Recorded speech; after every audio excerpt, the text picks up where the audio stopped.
Hello, everybody. Thank you so much for clicking on this video if you are watching it in post. But I also want to thank those who have the opportunity of joining me live here on TLP Sports Club. This is TLP Live. I am your host, Harry Billion. Thank you so much for joining me again. Salute to all of the new fans that are around here. You guys are watching the shorts that I put up, and you're also engaging on the post or the communities page as it used to be called. In this here live or in this here video, I want to talk about or recap in a way Shedeur Sanders' rookie mini camp with the Cleveland Browns. All right, there's some positive words that are coming out, especially if you are a Shedeur fan. And I understand that there are some pushbacks because he's not the only quarterback in the room. But we're going to talk about all of that. But before we do that, guys, I really will appreciate it if please do me a favor and smash that subscribe button. Make sure to give me the thumbs up. And don't forget to hit that bell notification so that you can get the videos as soon as I upload it to YouTube. All right, family, I got to go ahead and get into this video real quick. So that's all the business I got. You know what time it is. Let's work.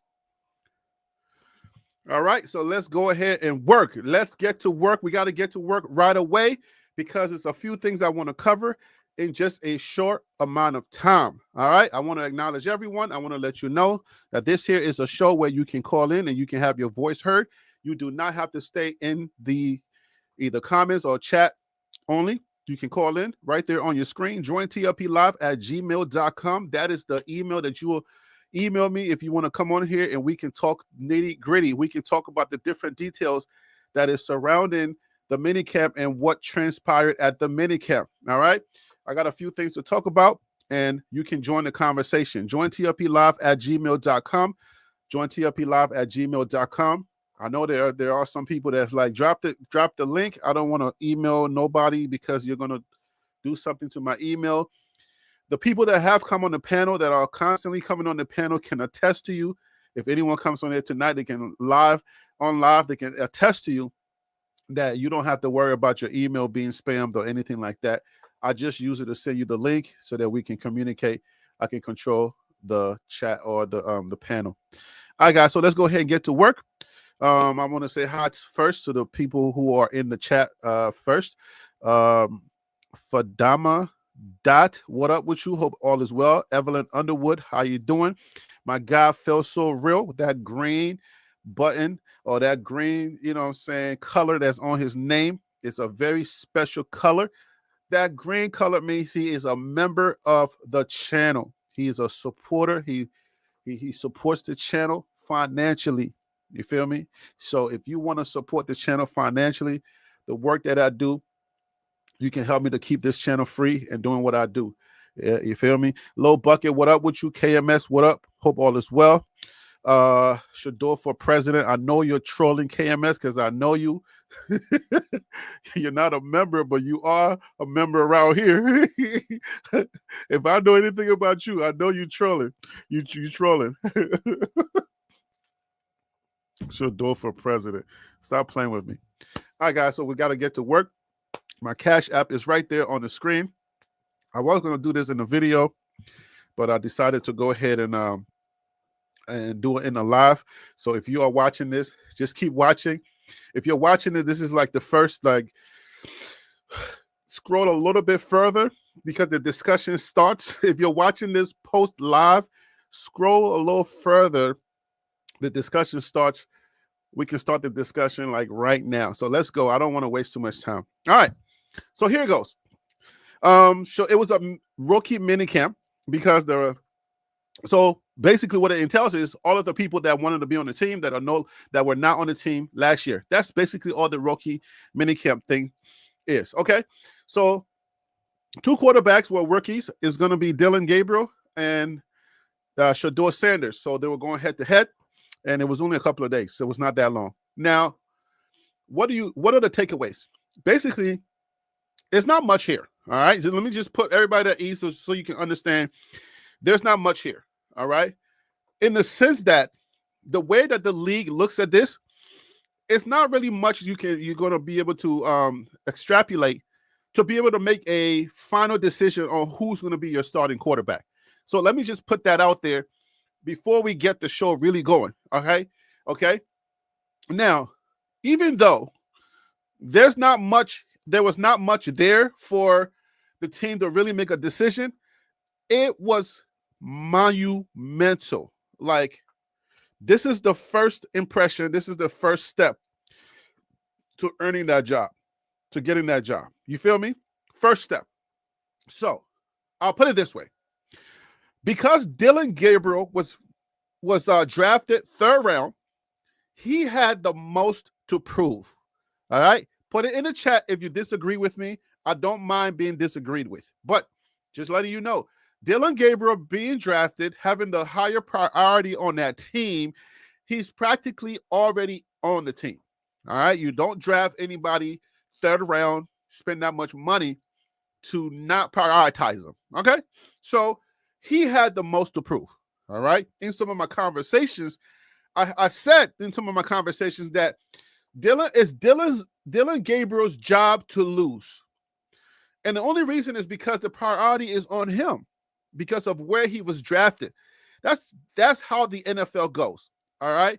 If you're drafted high, 1st, 2nd, or 3rd round, once you start going to the 4th and 5th rounds, it's not that much high priority on you. They're going to try you out. They think something of you, and they're just kind of trying to try you out. So that's pretty much what it's going to be.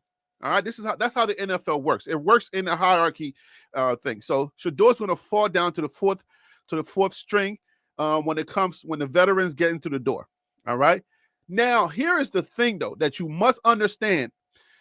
Even though Shedeur went 5th round, a lot of people are losing their heads trying to evaluate him at that level, which is weird. It's wrong to do that because Shedeur's valuation is not 5th round valuation. People have Alzheimer's or they have amnesia. It was just not too long ago that he was projected to go 1st or 2nd round. So let's evaluate him based on that. How I think the Cleveland Browns needs to handle this is to just give Shedeur the ball. I said that in my last live. I said, give Shedeur the ball, step back, and let him work because that's who you have in the building. Let's not make no qualms about this. You have a 1st round quarterback with the abilities, but you're treating it, or you want us to start talking about it as if he's a 5th rounder. He's not even a 3rd rounder. He's I would say day number 1 1st rounder you have in your building. So the priority is supposed to be on Shedeur. I don't think this has much to do, and you're going to accuse me because this channel is mostly Colorado and college football and whatnot. But if you're a real football person, you're not going to treat Shedeur like he's a 2nd or 3rd rounder. You can treat him like a 2nd rounder because 2nd rounds have pretty much, because the way that the draft works is that the teams that are up, right, in that 1st round may not need a quarterback. But they're going to try to, double back around and come back and try to get a quarterback in the 2nd round. So, yes, a 2nd round could be treated like a 1st rounder, but he's still a 1st round quarterback. So what you're supposed to do right now, if you're the Cleveland Browns, you give the ball to Shedeur, put this franchise tag on him, and then you say, let's go. But I have a few things that I want to break down about this, and I have a few clips that I want to play. So let's go ahead and go to the clips, and then we'll double back around and do what we have to do as far as, just making sure we have everything handled or talked about. All right, so Ron Tate, I got you. I know you want to come on the panel. I got you. I'm sending out this link right now.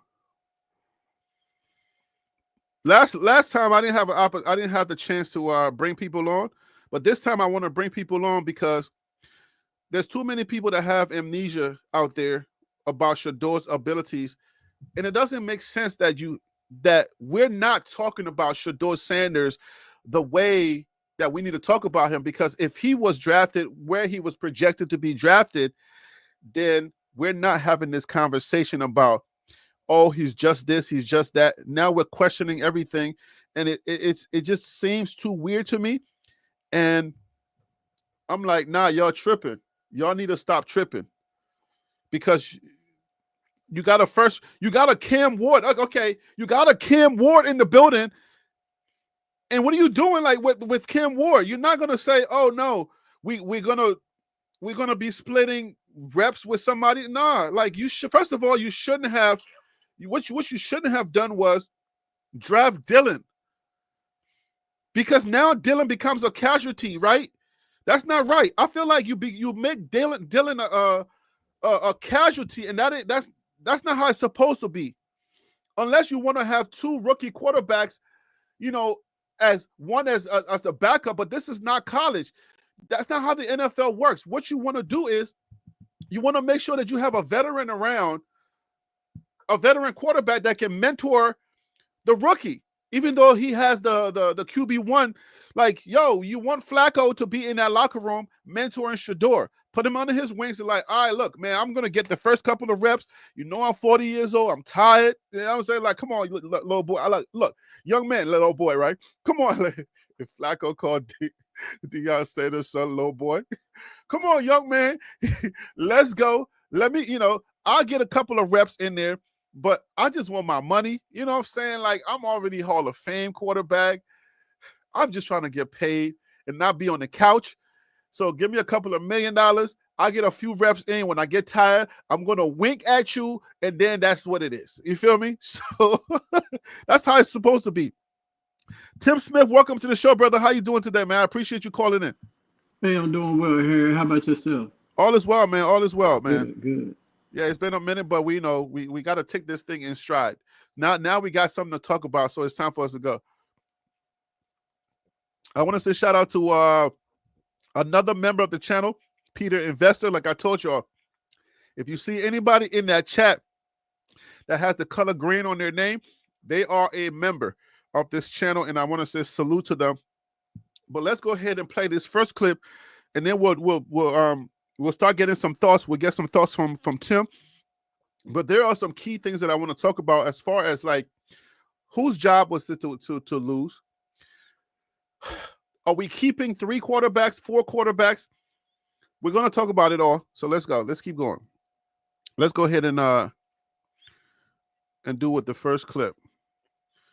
And just for YouTube, I know I've been in jail. Hold on.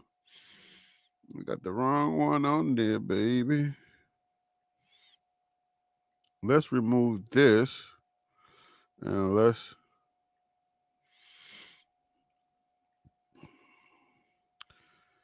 all right, hold up. Remove. How's everything going, Tim? You good, brother? Yeah, man. Things been going good, man. Just following everything, working, grinding. Been kind of busy this Mother's Day weekend. That's what's up, man. All right, here we go. A little glitch there. I don't know what that was about. All right, so let's go ahead and let's play this clip, and then we'll come back. I'm using this in a fair use. This is not my clip. This belongs to Ultimate Cleveland Sports Show, so it's not my clip. YouTube, I am only using this under the fair use clause because I am going to talk about it. I need the clip so I can talk about it. Let's go. It's a stupid question because it's limited. But did one of the two look better to you in what they were asked to do than the other? In just throwing the ball, it's not close. Shedeur Sanders. It's not close either. Close. No. Wow, that's okay. Now that's news. That's news. But let me couch that by saying this is rookie minicamp. Sure. No pads, no full speed competition. But nobody coming to knock your head off. It's telling. They're side by side, and they're not asked to do much, but they're both asked to do the same thing. And that one of them looked discernibly better than the other. I think that I didn't know that we would get that out of this minicamp. We're standing here, Jay. They're on the field. They break the huddle from team stretch and team jog, and they go both pick up the ball and throw it. It's no question. Wow, I think that's telling. It's a stupid question because. All right, so let me get your thoughts right out the gate, Tim. What do you think about that? What they're saying, just with the mindset of we know that we're football people. We know that minicamp is nothing. It's not really much, right? You're not going to extrapolate a lot from minicamp, but this has got to be important. I'm happy that Zach Jackson came out and said it. I feel like a lot of people have been afraid to to really say exactly how they really feel, just because they still want to stick with the narrative. But it like I posted in your post that you had put up there earlier. I mean, this is not new to us. I mean, Shedeur is who he is, man. I guess it's new to them being in Cleveland, but he was he could have went in the first round. I don't know what's But going on with the audio, but it's kind of like going back and forth. all right, can you hear me better? It's a little muffled. It is. All right, Yeah. let me jump off and jump back on. Okay. All right. All right. All right. So let me just say this. Regardless of when it comes to like, being a Shedeur fan or being a pro Shedeur guy, sometimes it's hard for football people to listen to people like me. And I'm smart enough to understand that. All right. But here's the thing. When you go into a mini camp and you are a third rounder, the narrative is not supposed to get off of you. The conversation has to be in your favor. You want to win the media, and that's a tall task for Dylan. All right. Shedeur has a different kind of task, uphill battle, but you need to win the media. The media can influence the organization, because what the media does is influence the fans. The fans influence the organization by their noise. That's how most of this stuff works, right? Because you're not going to sit on somebody who's hot and not play them. It's hard for you to maintain that, because the fans, when they don't see winning on the field, they get restless. It's happened over and over again. So the first thing that has to happen is you need to make sure that you keep the narrative in your favor. If you are Dylan Gabriel, that's very important, being the third rounder. All right, I think it was KMS that said a third rounder is fighting for his life against a fifth rounder. And that's why I think this is kind of unfair for Dylan, because now he's a casualty of this war. We're in a battle. Shedeur's fan base is large, right? Shedeur has a big fan base, and it's unfair to bring Dylan into this whole situation because he's going to be hated naturally. And then there's a narrative that Shedeur comes with a circus and all of this. So he's not the priority in Cleveland. So he has an uphill battle. So now we have this dichotomy, this thing going on. But again, like I said, I'm not naive to think that you guys are not, if you're a football person, it's not going to be hard for you to hear my take. But my take on this doesn't have to be biased when I'm talking about the fact that Dylan has to prove himself. Because the narrative is already, Shedeur has the media already. That's a big propaganda thing that you got to fight against. Can you imagine? Everybody wants Shedeur in the media. Everybody wants Shedeur to win. And they're just looking for a little bit of things to just say Shedeur got it. So that's Dylan's first battle. Shedeur's battle is being fourth string and having to work from the fourth string snaps. Not many snaps at the fourth string, right? Right, Tim? If you back? Yeah, I'm back. Oh, that's better. Audio is way better. You're not getting that many snaps at the fourth string. So that's his battle. Right? So, and then if you're a Dylan, you got to keep the narrative in your favor by separating yourself in the rookie minicamp, because you were drafted in the third round. The implications of a third round draft pick is that you are a much better player overall than the fifth round guy that they got. Now, obviously, we all know that Shedeur is no fifth round guy. So Cleveland's trying to get messy all for no apparent reason. So let me go back to Tim. Tim, your thoughts, please. I mean, you spot on. I would just like to say on top of that Dylan had he has a tough uphill climb, man, with when they pick Shedeur. You know, the media is going to follow Shedeur because of the last name. Not only that, he didn't establish a huge following from Jackson State over to Colorado, and how they changed the whole city of Boulder around on and off the field. So the things that were unseen, that's just now maybe popping up and getting reported. So, but as far as play,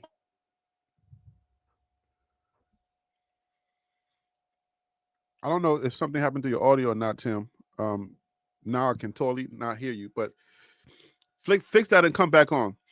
So a lot of people, some people are surprised, like, like when you hear in the media, oh, Shedeur he's meeting with the kids, in Cleveland. He's going to the schools. Shedeur is a great, he's a great friend, or he's a good teammate. Shedeur is doing these things, and we're sitting back. If you are a Coach Prime fan, if you've been following all the way from Trinity, Jackson, Mississippi, Boulder, Colorado, if you have been consuming Coach Prime content and you are a fan, you're sitting back smirking like, what are you talking about? Like, he already that. And then they want to talk about the play as if it wasn't there already. That's why I said the drive slide dance, it caused a lot of people to be confused.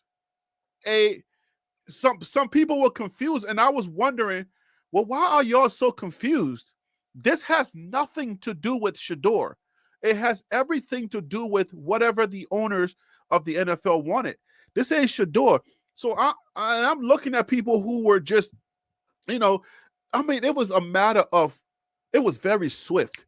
It was a matter of weeks, days, where it went from, oh yeah, Shedeur, Cam Ward, to 5th round, he ain't no good. All the negatives, no positives. And I said, well, what are y'all thinking?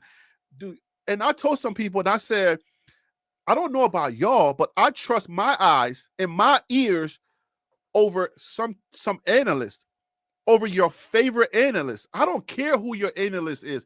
It could be Josh Pate. It could be the football god himself. I trust my eyes and my ears over any analyst. I don't care who they are. We already know what Shedeur is capable of. We know what he can do. So at the end of the day, what you want to happen is you want to be able to trust the information that you got in front of you and then go in there. Tim, are you back? You good? yeah, I don't know what's going on with this phone, man, today. Oh, okay. Your phone is spazzing. Yeah. I think it's the haters, bro. You know what happens? Yeah, because Shedeur's not supposed to be good. So the fact that we out here saying we're in good spirits, we're done with the draft slide, and because a lot of us were frustrated with the whole draft slide because we're sitting here like confused. We're like, what is going on? We know that he's at least 2nd round. We know that every team, they need a quarterback, but when you got to the 3rd round and the 4th round, you're like, now you're not even scratching your head no more. You just like, I don't know if they want him, right, Tim? You talking about one who? Shedeur, because because a lot of us were confused. We knew that he was at least a 2nd rounder, right? If not a 1st round, we knew this whole thing had us confused. So Right. yeah, but there was. I don't think, you tell me, Tim, if there was ever a question in your head about his talent and what he was capable of doing. Like, No, I mean, it wasn't no question in my mind about his play. He worked with a NFL offensive coordinator, NFL defensive coordinator. He had all the tools around him. So was I critical of his play at certain times? Yeah. I'm gonna be critical of anybody's play at times. But as far as his IQ on the game and how that translates from college to the NFL, I feel like by him being in Boulder and everything that he accomplished while he was there, it makes it that much easier. It almost slows the game down for him at the next level. So that I don't have any doubt in my mind of his play on the field and what he's gonna do in Cleveland. I feel like it's just heating up. It's gonna get even hotter. And he's clutch. We ain't even talk about that. We didn't get to that yet. when the guys come in and when the first team comes in, and they better not give him no first team reps. I'm just saying, don't give him no fresh. If you think without pads, right? Because let's talk about that a little bit. Because when you think about people saying, "Oh, it's no pads, nobody's rushing at you," right? So when you think about that, they both supposed to like. This is the point where both of them are supposed to just show their raw talent because ain't nobody rushing at you. They can't tackle you. They can't do nothing, right? So at this point, you would think like if Dylan was supposed to be like the third rounder, he got to separate himself, right? Am I wrong? Or is this supposed to be where Dylan is like, we are supposed to be talking like without any bias? Anybody out there, tell me the truth. Are we not supposed to be talking about how much better Dylan is than Shedeur without pads? Facts or fiction? Go ahead, answer that, Tim, if you can. Like, I mean, we should be talking about Dylan a lot more, even if his last name wasn't Sanders. Just say if it was Smith, right? Shedeur Smith, and he got picked in the 5th round, and he's out there doing the same thing. You know, that light bulb is gonna shine. Like, hey, man, where this guy come from? You know what I mean? So no. But think about it. This is what I'm saying. They're not in pads. It's like you're playing catch on the playground, right? This guy is coming from the Big 10, right? He's coming from Oregon. Oregon put like 10 people in the NFL, right? I'm going to get to that in a second, though. So if you're talking about that, this is the place where if we're just playing pick up ball, you are supposed to put miles between yourself and Shedeur. Is that right or is that wrong? That's true. That's true. But here's the thing. It's like he doesn't. I feel like Shedeur sees the field a lot different than Dylan Gabriel do, just by having all that NFL coaching that he had in college. So he sees the field a lot different than Dylan. And you doing the 7-on-7, 11-on-11. That's just to see how the quarterbacks see the field. You know, right. and some of them, and you know, listening to other people talk, mainly the Cleveland Browns show, them guys that's on the Cleveland Browns show, you know, Shedeur is, you know, he's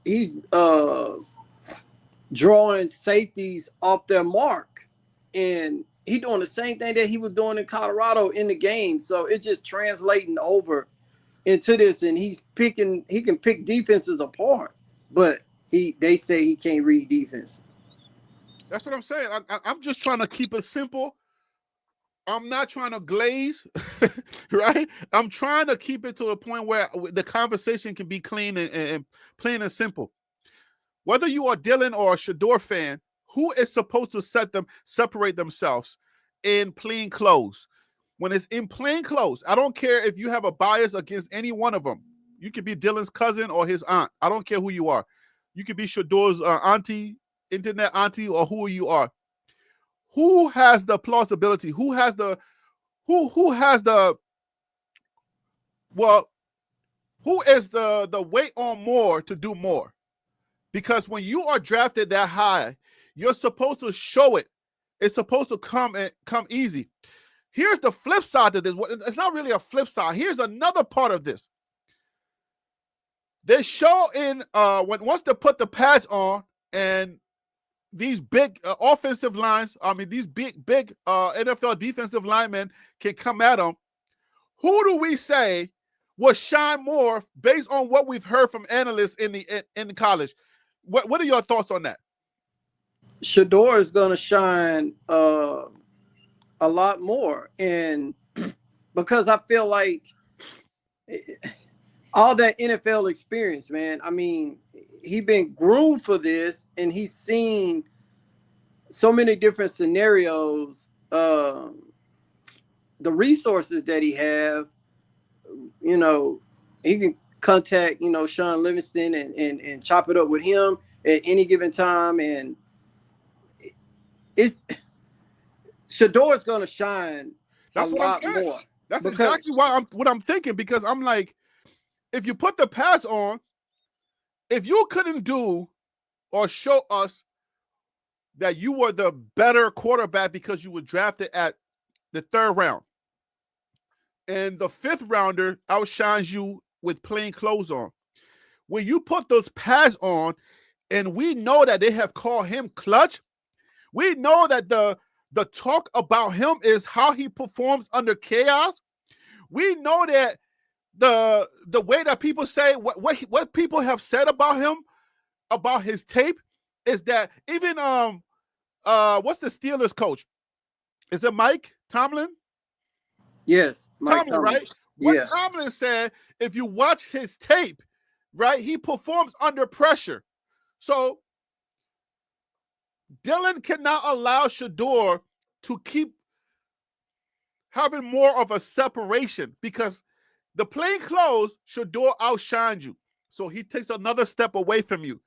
If you put on those pads and he becomes who we know that he is, clutch, performs high under pressure. His O-line was not there. So he did not have the same amount of O-line, the same kind of O-line that you had, and he performed better. So if he keeps separating himself, how does this end? that I think my opinion on that, I look at it like, once they put them pads on, and Shedeur get out there with the first team, and Dylan Gabriel get out there with the first team. If you throw a pick in street clothes on 7-on-7, now you finna go against starters in pads. So those windows become a lot tighter. And Shedeur then already resembled to us and the world that he's able to be clutch in these 3 days of rookie minicamp, because he made some clutch throws. And not just from us, but analysts. Like I gotta keep saying that, because I know that there's not much trust because we're Shedeur fans. But people that talk about the game, Shedeur has the more accurate passer. He's the more accurate passer. He can find a smaller window and put the ball there than Dylan Gabriel can. So I feel like once we get on the field with the first team and it starts getting ugly, that's going to be an opportunity for even more separation, because Shedeur has a calm to him. He's grown. Like, he has this grown thing. Like, there is no pressure. I know a lot of people think when you are Shedeur and you're drafted at the 5th round, that you were drafted 144th, that you're going to have a lot of pressure on you. But the thing about Shedeur that most people don't understand or even try to calculate in their brain to associate it with all of this, he's calm. He doesn't feel the kind of pressure that certain people would feel, because so much is coming at him. You got to think about, oh my gosh, I got to make this team. Oh my gosh, my check. All of these things that you're thinking about, Shedeur is like, I already had the check. I got every car that I ever wanted. The light is not bright enough for me. Cleveland's light is not that bright. I've been under much more scrutiny. It doesn't matter. Like, I'm here. He's so much more calm, and he's not thinking he's a 2nd string or 3rd string or 4th string. He's already thinking like, I'm trying to bring a Super Bowl here. For somebody to be talking like that, not trying to hide it, I don't know that most people think is cocky or whatever it is. That's just him. And that's what you want in a starting quarterback. Yes or no, Tim? You're absolutely right. I think the people, the haters or the detractors, I think for the most part, they ain't never been in his shoes. So therefore, they can't look out his lens. You see what I'm saying? Once you're in his shoes, then you can have a better understanding. His dad is Deion Sanders, for number one. He's been groomed for this moment all his life. So any and everything that they try to throw at him, he's cool with it because he either didn't seen it before, because he's seen a lot of stuff in college. Right. You know, and he done seen a lot of stuff in the NFL just through the eyes of his dad. So he's groomed for this moment. And when Deion Sanders always say he's grown, he used the word grown. Yep. This solidifies exactly what Deion was saying. Everything that's going on from the draft day up until now shows why he says my son is grown, because he's built for this. And David is in the chat. David Pascal says he's in the chat. He's a dog fan. He's part of the dog pound. He's on ground zero, so he's right there. I'm not too far. It's a long drive for me because I'm in New York, so it's not too far. My little brother went to Youngstown University, so I don't like that drive, but I'm definitely gonna have to go over there sometime, probably during the summer, and try to catch some footage or something. I don't know. I'll do something. But anyway, I think I'm Shiloh. Shiloh said, "Don't sleep on Dylan. He's a dog." So here's the thing. I don't think praising Shedeur or saying that Shedeur is a better, it means that Dylan is not good. But it just means that now you have two quarterbacks that we have to evaluate. Dylan is not a bad quarterback, and I hate this for him. I just want to make this clear. I hate this for Dylan because there was no reason why you bring two. Do y'all remember any other time where two like college quarterbacks were brought in at the same time? I don't remember. Has there been a time? So I think there's been a time, I just can't remember, where it's like this, where you got a first or second rounder get picked after the third rounder. I ain't never seen this though. Right.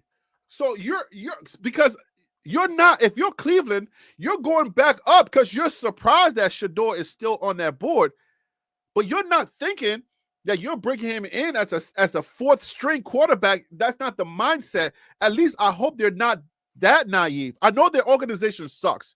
Okay, they are the worst team in the NFL. That's a fact. So they don't make great decisions. I mean, if you're the worst team year after year, and then you get the first pick year after year, but somehow you find a way to fumble that, you got a problem that you don't know how to fix. And I'm sorry, Pascal, David. I'm sorry to be dogging your dog pound like that, but it's a fact that you don't know how to do something, right? So you bring in these two young quarterbacks. Somebody in that organization had to think, oh my gosh, we are stealing a first rounder. Like, there had to be a thought in there. I can't believe we're stealing a first rounder. And here we are, we're sitting here on a first rounder. So how do we bring him in and treat him like a fourth rounder? Unless they don't know what we know. They know what we know. I mean, but you can't treat him like a fourth rounder. To me, it just exposed what the NFL was trying to do, number one. But number two, it's like, okay, we have to get this kid. We can't let him just sit on the board and give another team the opportunity to get him. We done already got him cheap. So, we're just gonna have to see what all these guys can do. From Flacco down to Shedeur. Nobody, in my opinion, the two Flacco and Pickett. You know, Flacco 40, Pickett then been to 3 different teams. He's a backup quarterback. He's not no starting quarterback in the NFL. He's a backup quarterback. Has he gotten legitimate time to play? He played with the Eagles last year, and he didn't really do nothing, but he got a Super Bowl ring, but all he did was kneel the ball at the end of the game. So like in his NFL journey, I know he's a journeyman. Has he had an opportunity to play, to show his ability to play? Yes. He's won games. I'm not going to take that away from him. He won games, but he haven't shown that he can be he can lead a franchise. Right. He's not a reliable quarterback. That's what I'm hearing about him. Yeah. That he's not a reliable quarterback. Right. And the same thing I'm hearing about Flacco, that he ain't that reliable. That's what the guys from the facility were saying. Right. That both of those guys are not that reliable. So when you bring in one of the most accurate quarterbacks in college football, hello, you give him the priority, and then you get Flacco or one of these other guys to back him up. Again, I hate the fact that Dylan is in this situation, and I don't want to make it seem like we're against Dylan. And it shouldn't be that, because we know that Shedeur is the better quarterback. And I'll put this out there, because some people said Dylan played in bigger games. When you play when you're the quarterback, number one, you are the most protected person on that field, besides the referees and everybody else in the stands, right? You're a protected player. So good teams can have a serviceable quarterback and still be good. If you look at how many players Oregon put in the NFL, that's 10 players.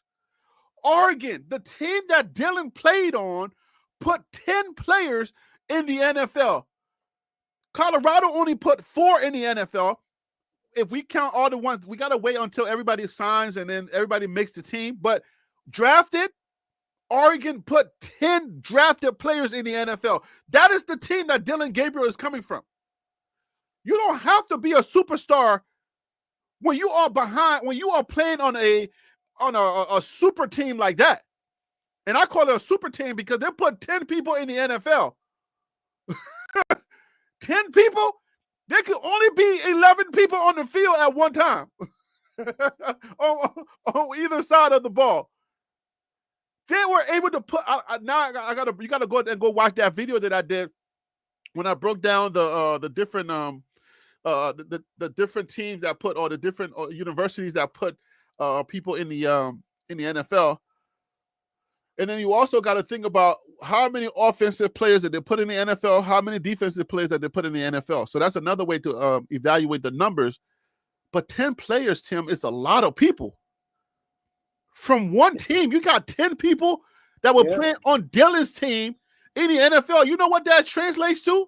Or you know what that means? That means Dylan was on a really good team. Right. And he still couldn't get it done. He was with OU. He couldn't get it done. I'm not taking nothing away from Dylan that he's not a good quarterback. He's a good quarterback. But there are certain things that, even for Shedeur, that's going to be taken into consideration. I'm watching them throw the ball a little bit, but I'm actually watching their mechanics. Okay. I'm watching their foot placement, their backdrop. All those things are going to be, you can throw the ball 100 yards, tight spiral. All that stuff doesn't matter if you got bad mechanics. What mechanics are, let's critique Shedeur's mechanic that you're seeing that you think needs to be adjusted quickly, or Dylan Gabriel's going to win this job. What are some of the mechanics that you think Dylan has the upper hand on? Dylan, I think his throwing the ball, his spirals are a lot tighter. That's about the only thing that I can see as of right now. But as far as like backdrop, planting, setting his back foot and pushing through. Shedeur driving the ball, stepping up in the pocket. Some of the clips that I seen with Shedeur doing, I was just like, this is the same thing he did at Colorado. That's all I kept saying. But I did see some throws from Shedeur where the ball was like, a little bit wobbly, and I was like, you need to tighten that up, or everything that they need to work on is going to be adjusted. Yep. It's going to be adjusted. I'm not saying that it's not going to be adjusted or anything, but those are some of the things that I'm looking at myself. Some things that I saw from Dylan, I saw more of a zip from Dylan, and I saw the quicker release from Dylan. That's what I saw from the clips, from some of the clips that I saw. And I was like, Shedeur's pass is a little bit more finesse. You feel me? Like it's smooth and like it feels more like swaggy. Dylan has that like, I'm raw, I'm gonna get it there, and he has that zip with it. So I'm looking at that, I'm like, Shedeur, look at Dylan. You gotta do what he's doing, because that zip, you're gonna need that for the NFL, right? If you're getting like these linebackers, these much faster linebackers, the finesse, people can get to the finesse a little bit faster than they can get to the zip that Dylan has. So I saw that and I was like, you might want to take a page out of his book, because he's like, boom, he can get rid of it real quick. Shedeur is like, he's taking time to get it out of there, and I'm like, okay, that was something that I saw that I think Shedeur can what's the name, can fix. I want to deal with this quote that TH said. He said, Harry, no matter how good a team is, without a good quarterback, you don't go 13-1 ranked at number one. The majority of last season, y'all are tripping, trying to undervalue Dylan to exalt Shedeur. That is incorrect, and let me tell you why. Oh, Lord, I got pushback on that. Yeah, I got pushback too, and here's why. The thing is, I said you don't need a superstar quarterback. You just said a good quarterback. That's what I was saying. I'm trying to tell you, on a team that put 10 people in the NFL, you need a good quarterback. And Dylan was a good quarterback, but Shedeur is a better quarterback. You can't deny that. I don't have to deny that Dylan is a good quarterback. This is what you can take away from this. If you put Shedeur, you replace the two quarterbacks. All right? Take the quarterbacks and swap teams. Who do you think, or do you have the confidence that will thrive more under their new team? Answer that question, TH. Please understand, if you swap quarterbacks, Dylan, Colorado, Shedeur, Oregon, 5 billion yards with Oregon. I'm tripping on. But like, I don't have to tell you. I said you need a serviceable quarterback. That means you need a good quarterback to do their job, because your O-line is doing their job, right? You're playing complementary football. That means the defense is getting the ball back, right? So you're not there frustrated, because when one side gets depressed, it affects how they play. Complementary football works in a way where the energy is up. Both sides are playing complementary, right? The defense is playing at a high level. The offense is playing at a high level. The morale is high, and everybody is really going. That's Oregon. You don't need a superstar quarterback in that scenario. All you need is a good, like you said, good quarterback, right? If you have a good quarterback, you should go 13-1. But if you were to swap that good quarterback, he does not put up the same numbers at Colorado, because he's not a Shedeur Sanders. That's what I'm saying. Your thoughts, Tim? Oregon. Don't laugh at it. Oregon. I mean, he transferred from Oklahoma. He couldn't get it done at OU. Okay, he came to Oregon, like you stated, with 10 players being drafted. 10 NFL players. 10 NFL players being drafted, and y'all go 0-1. with that 13-1 record and go 0-1 in the playoffs to Ohio, a team that y'all just beat in the regular season. Like everybody, he's not built for the big moments. I'm gonna tell TH that he's not. I've been watching him since he was at UCF, and I watched him in the SEC. And he did pretty good at OU, but he couldn't get it done. And with that loaded team that they had over there, and I feel like they really just didn't. They had a weak schedule as well. But if you flip Shedeur over there, come on, man, it's different. If Dylan was over at Colorado, he would have been running for his life. Way worse than Shedeur. All right, so here we go. I got the information right here from ChatGPT. All right, hold on. You know what? Let me share it with my screen because I think this is important. We got to do this. Let's do this.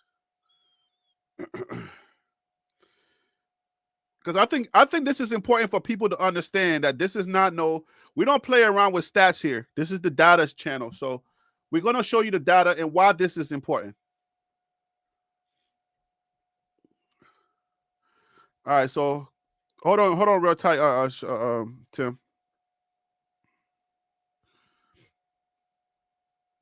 All right, so here we go.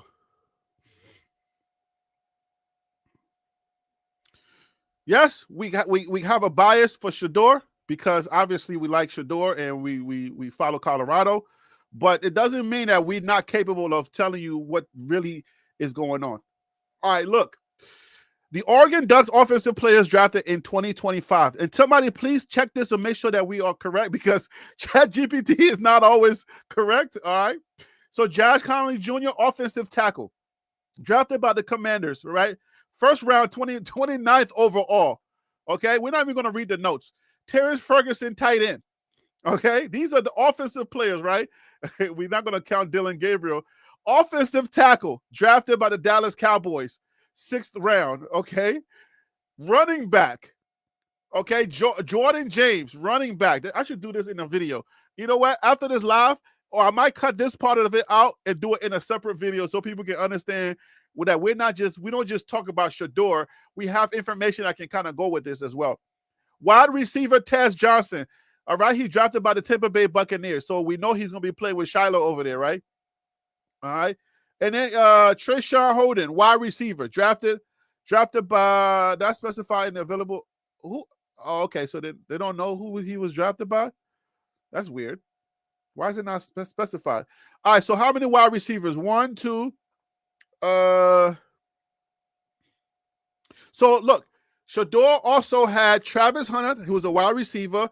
He had Jimmy Horn. So how many wide receivers is it? It was Jimmy Horn and LeJounte Wester. LeJounte got drafted, right? By Baltimore. All right, so the wide receivers, they're both equal and they're both tied. But look at this. Offensive tackle. How many offensive tackles he had? He had 2 offensive tackles that were protecting him. Is that how? Do you not read it like that? Tim, you can help me out because you know what I'm saying? They got a better O-line than Colorado had. A way better O-line. If you got 2 offensive tackles and a tight end, come on, like Shedeur didn't even have a tight end. You got 2 offensive tackles drafted, and you got a tight end drafted. So every time that Shedeur got into trouble, and he could just do those 5-yard drops to a Gronkowski, he had one of those. You feel me? And every time he got sacked, that tight end was the guy that's supposed to block for him. Dylan had one of those. Like, this is football information, right? So you got to understand that that's what happens. When you got those guys that are going to the NFL, protecting you on your college team, you don't have to be a superstar. You just got to be good. Shedeur had to be a superstar. Like there were games where Shedeur had to put the team on his back and do everything, or they were going to lose. Is that right or wrong? That's facts. I mean, if he he had to be clutch a lot of times. How many times did Dylan have to be clutch and his team did not show up? How many games that Dylan's team showed up, did not show up, and he had to show up? I didn't watch too many Oregon games because I don't like Oregon. Man, Oregon had a running game. They had a solid passing game, but they also had a good O-line. Bruh, they had a tight end. They had a running back drafted in Jordan James. Shedeur did not have a running back drafted. They didn't have a running game. Everything was on him. So when you say Dylan played in a lot of big games, that was by default. Okay? He was in, and also Harry, not to interrupt you, he was in college. He played for 6 years. So I feel like, I mean, last year was this the best we've seen of him. If you got to stay 6 years in college, you a journeyman. You are. You are. I'm not trying. No, Tim. I don't want to do it because I know people are going to fry us. They're going to say, "Oh, we're trying to degrade Dylan to try to upgrade Shedeur." But these are things that people discuss on football shows, right? Except when Colorado fans do it, then it seems a little bit weird because we're being biased. But these are things that you have to talk about. These are the talking points. At the end of the day, you look at it. You look at all of it. Like Colorado didn't have a running game, bro. Do you know how many plays all Dylan had to do was just hand the ball off to his running back? Do you know how many plays that Dylan could have just checked down with his tight end? Do you know how many times Dylan did not get tackled or sacked because he had a tight end? All of those nuances matter. All of those things matter. So when you have a better team and you're putting 10 people in the draft, we're not even counting the people that are going to get signed like Shiloh from Oregon. We're not talking about that. I could do a whole nother video and tell you how many players were invited to training camps, undrafted, people that was undrafted but signed. If we tally up the total numbers of how many players that Oregon put into the NFL, we say, well, dang, well, duh, he's supposed to be the better player, but he's not. We know that Shedeur is because Shedeur brings something to the table. It's his stardom. Shedeur is really the better quarterback. The only reason why it's hard for certain people to understand it is because Deion Sanders is his dad and because y'all say this is a circus. Y'all call this a circus. So yes, I understand that it makes it hard for y'all to receive the information that we're saying because your ears have this bias that's connected to it. As soon as you hear us say a stat, we're glazing. I think the Browns. I'm not. People say that it was a circus. I look at it as it's a kid that a young man. I can't say kid, young man that was just enjoying his college years. And now that you have the NIL, I feel like the league is.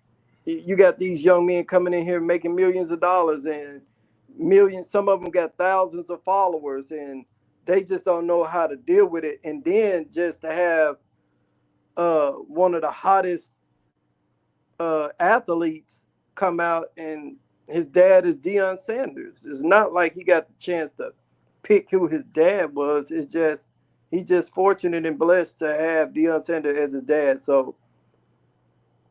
But that's the hard part. That's the part that really that makes me feel some kind of way because it's almost like where David Pascal said he gotta work harder because of the BS, right? And he didn't have to go through this thing. I mean, I ain't gonna hold you. I feel like this is a good thing that happened to Shedeur because now it gives him the opportunity for him to not have to worry about like what Lonzo Ball's kids had to worry about. well, not Lonzo Ball, but Lonzo Ball had to worry about. I don't know if you guys remember, but Patrick Beverly came at him really hard, right? Because at the end of the day, when you are propped up so high, and let's say he goes very high in the draft, he's coming in with all of that fanfare, he's going to be a target. Now Shedeur can just play football without worrying about that target. Ain't nobody targeting a 5th round 144th pick in the NFL draft, okay? And you're not going to target him because he's selling jerseys, okay? So I think if he's drafted, this is just one of the things, okay? There's blessings in disguise, okay? So God works in mysterious ways. I feel like this is fine with him, and he's going to be fine with this where he's at because he's already confident. We know that. But at the end of the day, I don't think, like Tim, you tell me if you think that the way that I'm saying it, if that even makes any sense, because he don't have to worry about no target. Can you imagine like NFL guys feeling some kind of way and being jealous of you, and they're coming after you because they feel some kind of way? In basketball, it's different when Lonzo had to go through it. But can you imagine football where those linebackers are like, all right, you think you like that? I'm about to come get you. That's way different. He ain't got to worry about that now. Shedeur can just go out there and just try to. Some of those guys feel sorry for him, and they're like, they'll probably be rooting for him. Like, yo, Dor, go out there and go ball out, dude. Do your thing, right? Like, what are your thoughts on that? I think different on that statement for the simple fact. Let me hear what you're thinking. Regardless if he got picked in the 1st round or 144, the opposing team, they're coming at him because they got to pay their bills. They got to keep the lights on as well. So, I mean, they may hate the way that it happened, but they coming. They gonna come for him. But his teammates, whether he came in the 1st round or 144, they're still gonna embrace him.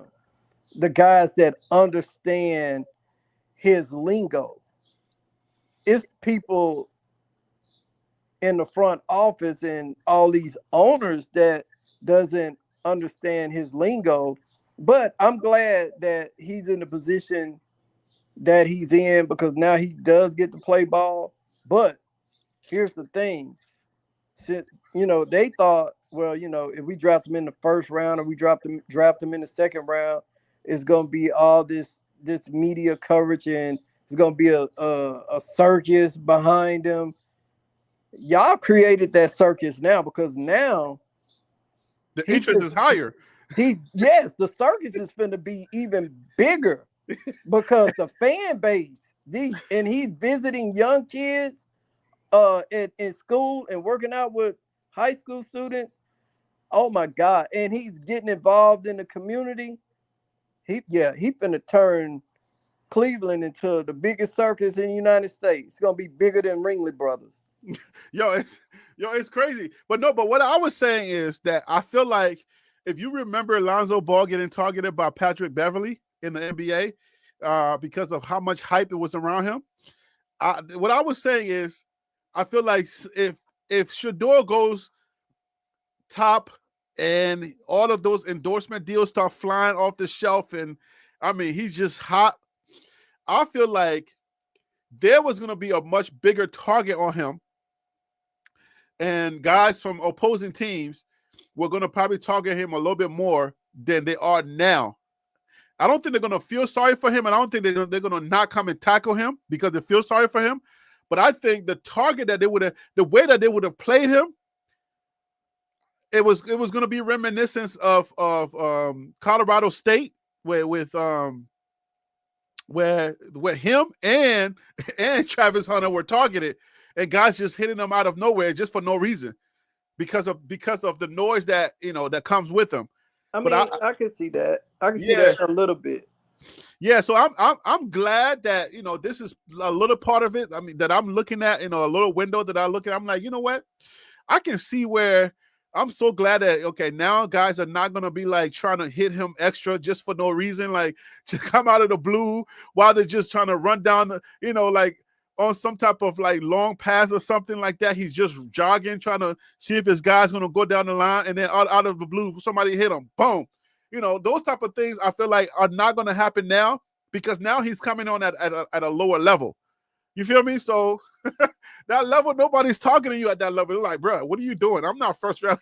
Like you're not hitting the fourth string guy trying to win a job. You're not going to try to go after him because he's Deion's son. I think that kind of like subsided that. That's just my thought on that. But when we go back to who wins this job, we can end on this note because we're hour in. I wanted to make this an hour. Let's end with who wins this job. Your thoughts on who wins this job, all things considered. My thoughts. I feel like even though a lot of people are saying that he's going to get less reps and he's not going to have the opportunity to really showcase his talent, I beg the difference. I feel like the head coach, if he's saying that it's going to be equal playing, because they don't really have a solidified starter. They don't have a solidified franchise quarterback at the moment. So even though Well, their solidified starter would be Flacco. Yeah, but anything can happen. Flacco can get halfway through the Training camp. and say, "Hey, I don't have it anymore. I'm going to retire like Carr." Bro, You he know could what I be mean? like a daggone A-Rod. Yeah, or He could be Derek like Carr. A-Rod and pull a hamstring just coming out the daggone locker room. You see what I'm saying? So it's so many things that can happen, but I feel like with knowing the mindset of Shedeur and the preparation that he puts into really wanting to be legendary, speaks volumes. And I feel like I feel like the beginning of the season, I see Shedeur being QB2, and either Pickett or Flacco being traded to the New Orleans Saints or something, which I don't want neither one of them, but that's just my outlook on it. Let's do best case, worst case scenario. I'll tell you my best case scenario. Best case scenario, they make Shedeur the QB1, slap that franchise tag on him, and have Flacco mentor him. They keep the I would say Pickett as QB number 3 if they want to do something far, because in case the first 2 quarterbacks go down, you want to have a veteran guy who's the third. So you want to keep Pickett, you want to keep him as 3, right? You don't want to have what's the name, Dylan as 3, because he's a young buck and he ain't ready for that. Well, you gotta see what Dylan is capable of doing, because you drafted a third rounder. You're gonna see all of that in practice, but I'm talking about who you keep. We're talking about best case scenario, best case, worst case scenario, right? You keep Shedeur QB1. Flacco mentors him. He can take a couple of reps just to see how he's doing, but yeah, he mentors him, and then you keep Pickett as 3. That's the best case scenario. Worst case scenario, Flacco's QB number 1, Shedeur QB2. You get rid of Dylan. And you keep in both of my scenarios. Dylan's not on that team. It don't make sense. Well, so you talking about trading Dylan? You trade Dylan because you don't want to mess around with Dylan's career right now. Because you want to put if you let's say Dylan is a young man that's coming into the NFL fresh, right? You're starting him off at a disadvantage. Right. I know that's what's happening in Atlanta, but that's a whole nother situation. But you want to put him in like maybe take him to where would you put him? Where do you put if you trade Dylan? Where do you put him? I feel like there's no market for him. I mean, I feel like if the Browns wouldn't have got him at number 3, he would have slid farther than that. I mean, he probably could have slid beyond the 5th round, and but I don't think the Browns would trade him. Yeah, because he's a third rounder. Yeah, he's a 3rd round pick, and Flacco ain't. And Uh, he's not young.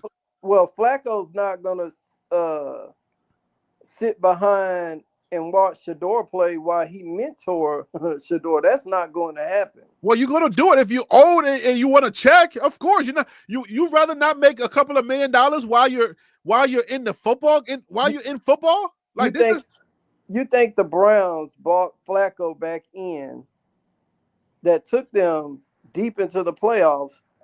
That they're what do gonna you mean bring deep? They got out the wild card round. Oh, okay. Well, What deep you talking about? you think that type of hope that they're about to bring him back in, and they'll trade him before he sit behind Shedeur. Flacco doesn't have a market. There's no market for Flacco. So let's just put that out there. There is no market for Flacco. The Saints, the Pittsburgh may take him, but the Saints need a quarterback. Derek Carr, he retired. Yeah, but you're not gonna get a guy like Flacco. You want to start building your future. You're not just gonna get a quarterback. You're gonna bring in a veteran just to hold down the fort for just a few months. Okay, let me drop this in your ear. All right. Okay, the Saints need a quarterback, right? Yes, the Saints need a quarterback. All right, you bring in Flacco for 1 season. You already know what's coming out next year. I think they got their eyes set on the Manning kid from Texas. Who? The Saints? Yes. But they don't have the first round. The Browns. The Browns have the first round. Right. So say for instance, just for the sake of the show, if Shedeur produces the way that we feel like he's capable of doing, right, and they see their franchise quarterback in Shedeur, right? Yeah. Okay, the Saints trade up to get Manning. At least they had a quarterback this season instead of going in with a rookie quarterback that the Saints never should have picked.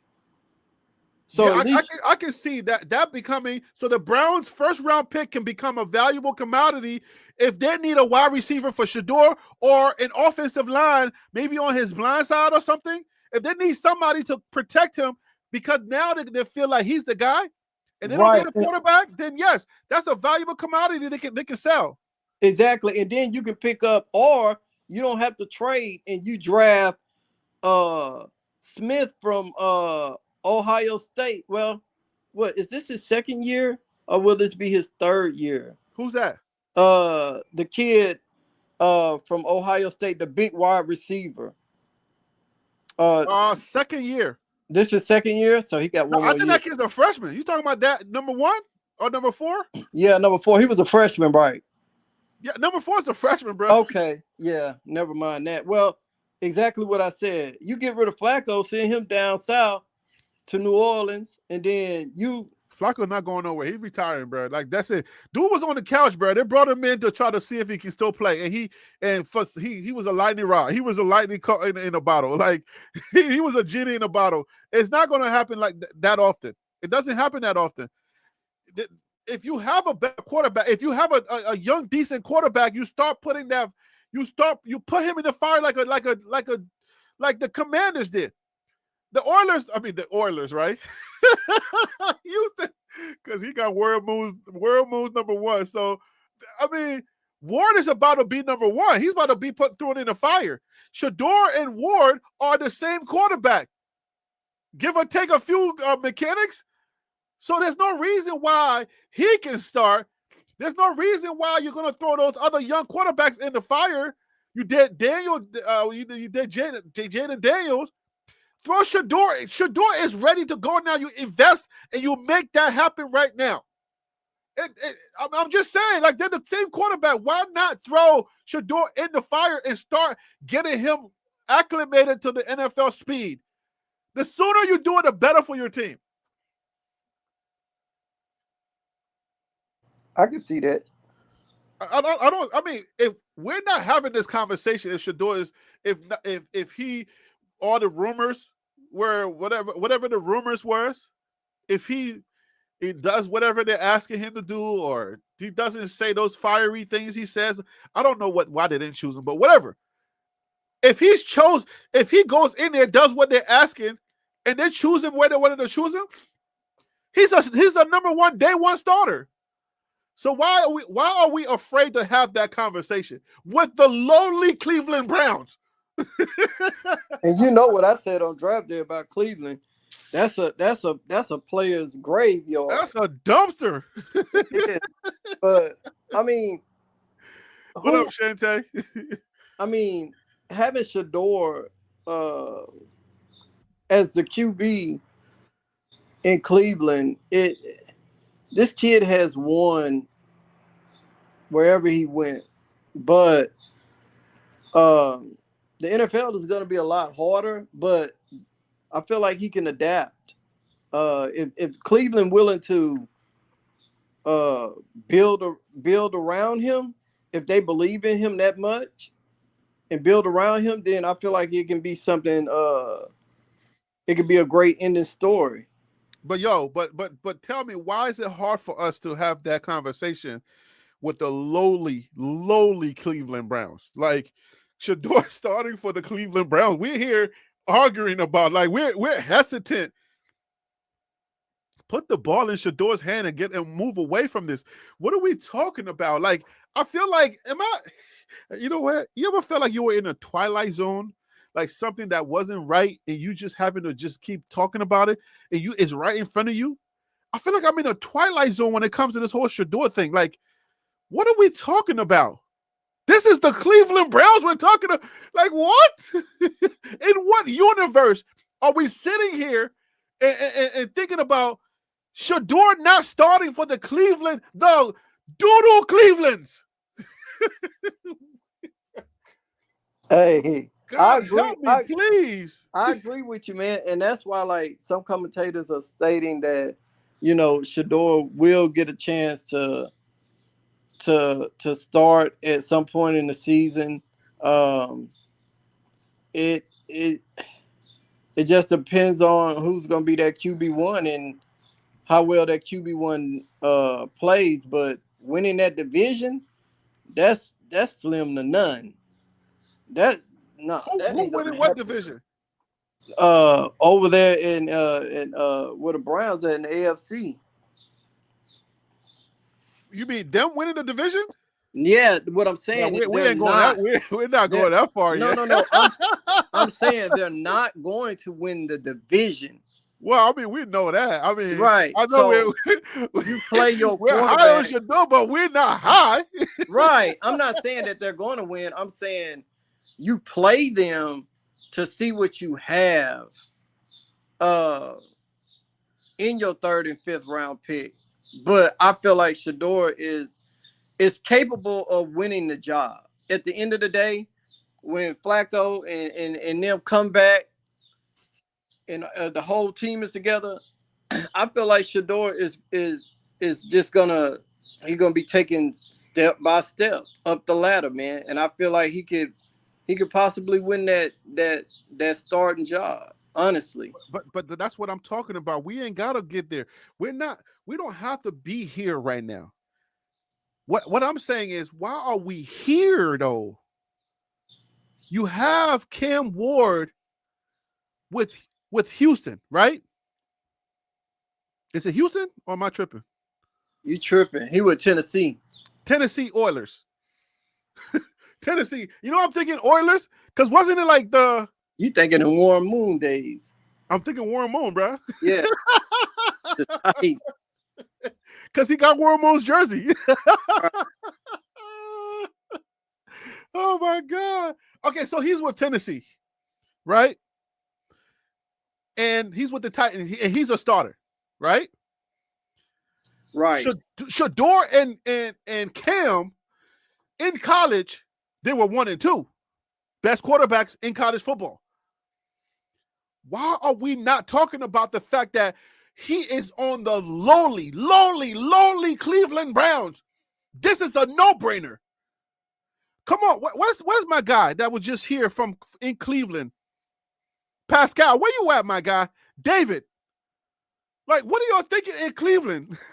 y'all not too far. Like, David, what are y'all thinking in Cleveland? Are y'all not like, we should not be having this conversation. This is a no-brainer. Give the ball to Shedeur and let's get going. That's it. I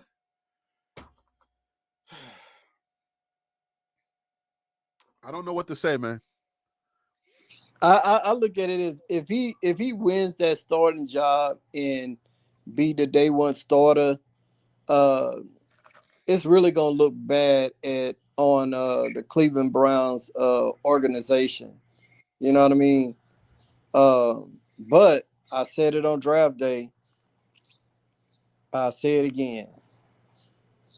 They were trying to buy him cheap, man. They were trying to buy him cheap. Liberian Man has a saying. These people have dry face, right? like these people got dry face. There's no way these people, they're gonna save face, okay? They ain't gonna look bad. All they're gonna do is just spin it. All they gotta say is, look, we went and got him. That's it. We went and got him. So they look like the smart guys. Exactly. Now, let me throw this at you real quick, Harry. Yeah. I know I ain't trying to run up too much more time, but okay, Cleveland picked him in the 5th round. Yeah. So if everybody in the media, some of the people that I've been looking at on the Cleveland Browns show, and I feel like some people on certain shows, they're trying to hide their face. You know, I would love for them to come out and just say, "Hey, I'm rooting for Dylan," and be done with it. That's okay. You know what I mean? But say for instance, Shedeur wins that starting position and everybody's loving him. The wideouts, the tight ends, the starters now, to projected starters for this season, up and coming season, say, hey man, we want Shedeur to be our QB1. And do you think that the Cleveland Browns would not start him just to save face? But we're talking about the Cleveland Browns. This is the problem here, right? We're talking about the Cleveland Browns. The Cleveland Browns are the worst decision-making NFL team in the entire NFL.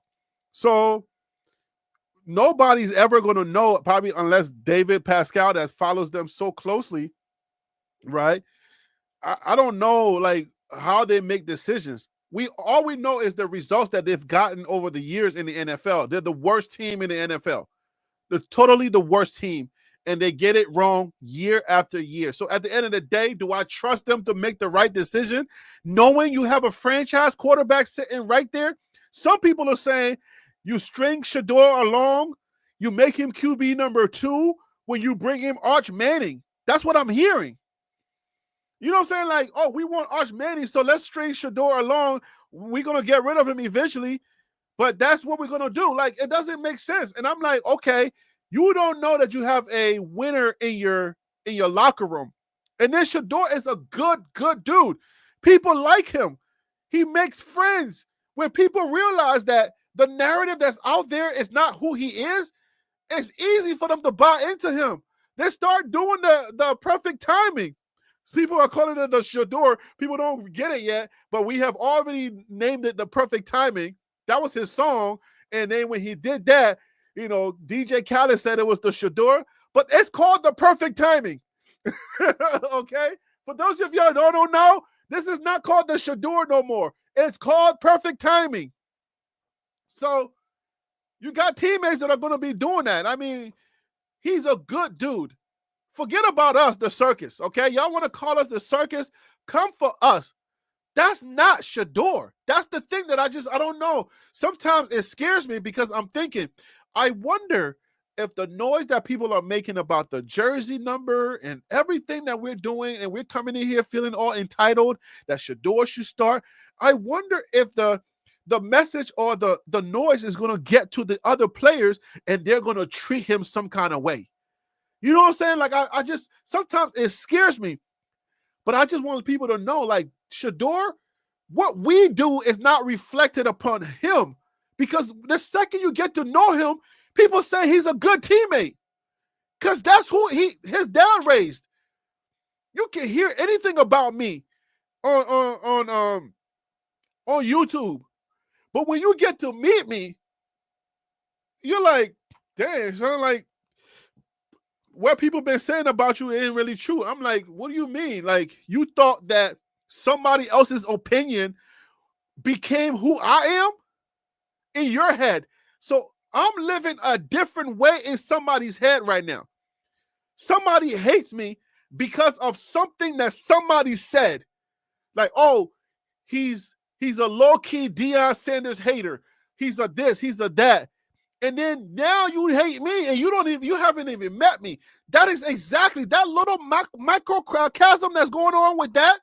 Is, imagine if you multiply that by 1 billion on what's going on with Shedeur and his family. Just multiply that by 1 billion, what they're facing. So everywhere he goes, people like surprised. Oh my gosh, he's a good teammate. I'm like, why are you surprised? Like, you thought that the narrative that's outside that you're hearing is the actual person that you don't know? You don't know me. You don't know them. You never met them. Am I right? Isn't that how it goes, Tim? Like, tell me, because I don't want to be like over here just talking like I'm doing a dialogue. Because that's what happens. You don't know somebody, especially like Tim. I'll give you another one. You hear Tim talk here on the live. You create some type of narrative in your head. You never met Tim. You just think, oh, Tim is a hater, or he's this, X, Y, and Z. The day you meet Tim, you're like, dang, my bad. I didn't think that you were like this. I'm like, how do you think that I was supposed to be? Right, Tim? You can talk. You can speak for yourself. You're here. Exactly. I mean, you once you meet me, you'll be like, dang, dude, real chill. He laid back. Right. You know what I mean? But the way I talk, I feel like I look at it like this. We live in a world of NIL where kids, they have this big lump sum of money. They're able to buy these cars that they see the people that they idolize in the NFL, all these celebrities riding around in Lambos and Bentleys and all these type of stuff. They got the big chains on and stuff like that. And I feel like those old owners and certain people in the front offices, they haven't adapted to it. And at the end of the day, I look at it as, a lot of people just don't like Deion Sanders, because a lot of people that he played with in the NFL, a lot of them are now in the front offices of some of these franchises. So listen, TH, Harry is acting like a bad reputation can't overshadow a person's real character. Portray yourself the way you want to be perceived. Yeah, but the thing is like when people are speaking from afar, it's really hard for you to determine whether that person is what everybody is saying that they are. That's what I'm saying. From really far, like, you know what I'm saying? Like, from afar. If you look at me, you're like, oh, somebody may have said something, in the chat, or I may have said something the way that I felt about Shedeur or Coach Prime and, the team. So you determine that I'm a bad person. Until you get to meet me, you're like, damn, man, I know that was just your take. My bad. I'm not tripping on that. That's what it is. It's like you don't know a person that you haven't really sat down with nowhere. You don't really have a personal relationship with that person. But because celebrities are celebrities, I'm not calling myself a celebrity, like Shedeur and them, we just feel like we're so close with them because everybody's making videos and everybody's talking about him. So we feel like we're so close. But I don't want that to seep into like the locker room where people start thinking like, oh my gosh, like, you know what I'm saying? Like when this guy is like, he's toxic. You don't want to touch him. But then people keep saying like, he's a good teammate. There's a reason why. There's a reason why he's a good teammate, because he's a really good person. Exactly. And then it's not missed on him that he's a good player also. But the play that we're talking about, it ain't like daddy ball. It ain't like one of those things where people just say, oh, you know what, he's a decent player, but he's a really nice guy. I would say he's a really, really good player. He just happens to be nice. Like, that's what it is. People don't want to hear that from us, though. Hey, Harry, let me throw this in here real quick, man. Yeah.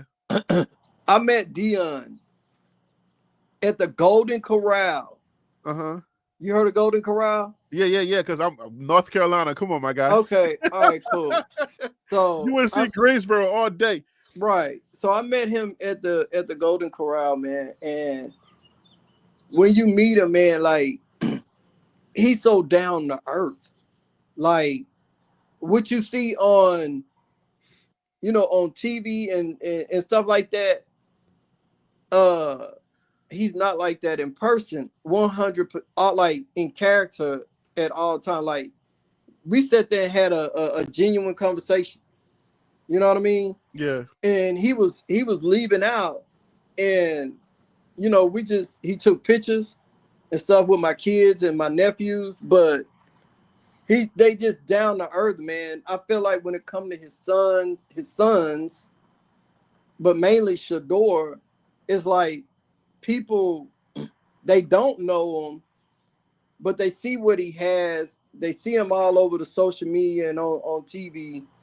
So they paint their own narrative, right, of what they think that he's like. But when you meet him in person, or you just so happen to run across him one day in the streets, and you be like, dang, man, I didn't know this about him. Or even in people now that he's in Cleveland in the Browns organization, some people are saying like, dang, man, I guess what everybody was talking about was totally wrong, because he's the opposite of everything that everybody else was talking negative about him. Right. That's what I kept saying. I said that in a couple of videos, and I'm like, yo, you're getting a good young man. And y'all don't like all of this narrative that y'all are hearing out here is just what people are saying based on like a lot of us. We're all to be blamed for this. And we're all making money off of this family's name. Okay? I'm making a lot of money off of this family's name. So there's other channels that's making money off of this family's name. So we're all to be blamed. All of the overpraise, all of the adulation, the emphasizing, the overly emphasizing things, that causes people to have disdain for somebody. Even if you like the person, you're like, I don't like the fact that you guys are just giving him too much praise. That causes something inside of you to turn, and then you don't like him no more for the reason that so many people just don't. They don't. And then there's another side of the fan base that all they want to hear is praise. They don't want to hear no criticism. So that also causes a rift in the fan base as well, because it should be all praise. If you say anything critical, then you are called a hater. But if you analyze like, okay, he wasn't doing this correctly or he didn't do that correctly, just the football stuff, it's called you a hater. So there is that big fan base that says don't criticize, only praise. So we're all to be blamed. And unfortunately, it comes with the territory. We cannot say, oh, woe is us, because we're creating this monster. All right? It's just the natural human reaction where a big group of people are going to feel like they're on the outside because they like Shedeur, but they don't like him as much as we do to heap the amount of praise that we heap on him. Does that make sense, Tim? Yeah, that makes sense. Yeah. That's what I think. That's what I think where a lot of people come from with their, with their assessment. They're like, well, if we're just taking football, like his arm is not that great. As soon as you say that, somebody's gonna come for you. It's obvious. And it's like, well, he's not that fast. He's heavy-footed. As soon as you say that, somebody else is gonna come for you. So it's like, yeah, I mean, you can blame me for some of it. Because, you know what I'm saying? Like, I think it's part of my job to try to make sure that I give you correct information. But it also, I think you need to also understand that I'm also a fan. And I think that's where a lot of people go wrong. Because I'm not going to hover the same amount of hate or the same amount of sentiment that you have, because we're not the same. I like him to a certain extent. You just don't. So that's where the tug of war comes in. The headbutting comes in. Pause. That's where it comes in, because there's going to be the people that say, hey, man, you like him just like I like him. Praise him more. And then there's going to be the people that say, hey, man, you criticize, so criticize him more like I do. Criticize him rightly. So as a content creator, you're caught in the middle of this tug of war, and you're trying to see which side you should please the most. But I think the sides that I please the most is the ones that's going to watch the video the most. If all you're going to do is criticize him, and you don't want to, you wait until I criticize him for you to watch, then I'm going to get my money. I'm not going to criticize him like you want me to criticize him, because you and I don't hold the same sentiment. Yeah, go ahead. Hey, I was going to say, I said this a while back, but it's like, you got some people that just don't want to adapt. Uh-huh. And you got some people that's willing to try to adapt to, right. We all come from different backgrounds and different cultures. And it's almost like they want him to be a certain type of individual. Yeah. Let him be who he is. I mean, he's been this way for the longest. All his life. So why try to assume that you're humbling somebody? Because you're not humbling nothing. Yeah, that's exactly right. You just hit it on the nail right there. You're not humbling anything. You know what I mean? He's still himself, even in Cleveland now. When he's talking to the media, he's the same, no different. So right. It's like they want you to act, talk, and operate a certain way, like they feel. Yes, exactly. Like, no, come over here to this side of the table. It's like that echo chamber. Whether you like him, get caught up in the echo chamber of like, or get caught up in the echo chamber of hate. And I want to just say shout out to Coach Hayes football. Coach Hayes, salute to you, man. I watch your stuff as well. He said, glad the algorithm brought me here. Really can appreciate your point of view. Thanks, man. Much respect. Much respect to you, Coach Hayes. Let's work together, man. Every now and then, let's do some things together, Coach Hayes. Salute to you. But hey, Harry. Yeah, I'm not in the business of trying to. I just want to be myself, bro. I think it's a headache trying to please everybody, right? Because you got this tug of war over here where all of the fans that really like Shedeur don't want no negative or any type of criticism. They're pulling you over there, and then the other guys that just don't like him, do more of the things that I like. And I'm like, I can't do more of the things that you like, because then I lose money. It's only a few of you that don't like him that much. If you look around here, it's millions of people. Every time I post a video, if you look on the comments, the people that like him, they flood the comments. The mothers are praying, aunties are praying, prayer hands are going up.